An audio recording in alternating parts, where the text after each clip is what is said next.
আসসালামু আলাইকুম। আমি মোহাম্মদ ইব্রাহিম। আজকে আছি বাংলাদেশের প্রাকৃতিক সৌন্দর্য স্বর্গরাজ্য সিলেটে।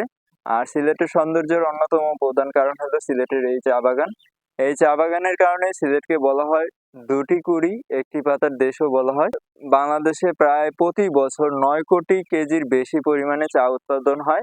এর বেশিরভাগই দেশীয় বাজারে বিক্রি হয় এবং বাংলাদেশের প্রায় প্রতিটি গ্রামে এবং শহরে এই চায়ের জনপ্রিয়তা রয়েছে। আর এই চায়ের উৎপাদন চীনে হলেও বাংলাদেশে এর জনপ্রিয়তা কিভাবে এত বৃদ্ধি পেল সেই সম্পর্কে অনেকেরই জানার আগ্রহ রয়েছে। তো আজকে আমরা জানার চেষ্টা করব চায়ের জনপ্রিয়তা কিভাবে বাংলাদেশে এত বেশি বৃদ্ধি পেল। 18শতাব্দীর দিকে ভারতের আসামে এবং আসামের আশেপাশের জায়গায় চা উৎপাদন শুরু হয়। আমাদের দেশে প্রথম চায়ের চাষ শুরু হয় 1840 সালে কুন্ডুদের বাগানে। তবে কুন্ডুদের বাগানে চা উৎপাদনে সফলতা পায়নি। তারপর 1854 সালে সিলেটের মালনীছড়ায় প্রথম চায়ের বাণিজ্যিকভাবে উৎপাদন শুরু হয়।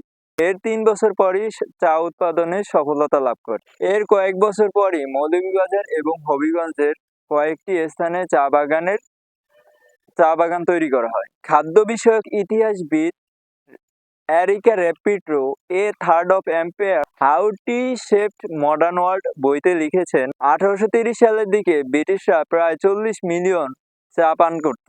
তখন চীন থেকে ব্রিটেনরা চা আমদানি করত, কিন্তু অ্যাংলো ডাচ যুদ্ধের জন্য চীন চা রপ্তানি বন্ধ করে দেয়। তখন ব্রিটিশরা বিকল্প উপায় খুঁজতে থাকে।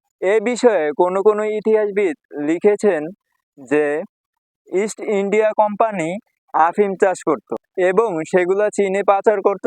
এর বিনিময়ে চীন থেকে গোপনে চা আমদানি করত। চীনের উপর নির্ভরশীলতা কমানোর জন্য ভারতবর্ষের ব্রহ্মপুত্রের অববাহিকায় চা চাষের পরিকল্পনা করে। আসামে চায়ের একটি জাত আবিষ্কারের পর তারা চা চাষে মনোযোগী হয়ে পড়ে আর দার্জিলিং, আসাম ও সিলেটে কয়েকটি চা বাগান তৈরি করে। এসব বাগানের চা ব্রিটেনে রপ্তানি হতো এবং ভারতবর্ষে কর্মরত ইউরোপীয় ও ব্রিটেনরা চা পান করত। এরিকা রিপোর্টো আরও লিখেছেন 19 শতকের প্রথম দিকে ভারতীয়রা ব্রিটিশদের মতো চা পানে আগ্রহী হয়ে ওঠে। বিশেষ করে 19 শতকের শুরুতে অর্থনৈতিক মন্দা শুরু হলে ব্রিটিশরা ভারতে উৎপাদিত মিলিয়ন মিলিয়ন পাউন্ড চা আটকে যায়। সে সময় ব্রিটিশরা ভারতীয় স্থানীয় বাজারে চা বিক্রির চেষ্টা চালায়। তবে তা সমাজের উচ্চবিত্ত, শিক্ষক এবং বিশ্ববিদ্যালয় কেন্দ্রিক ছিল।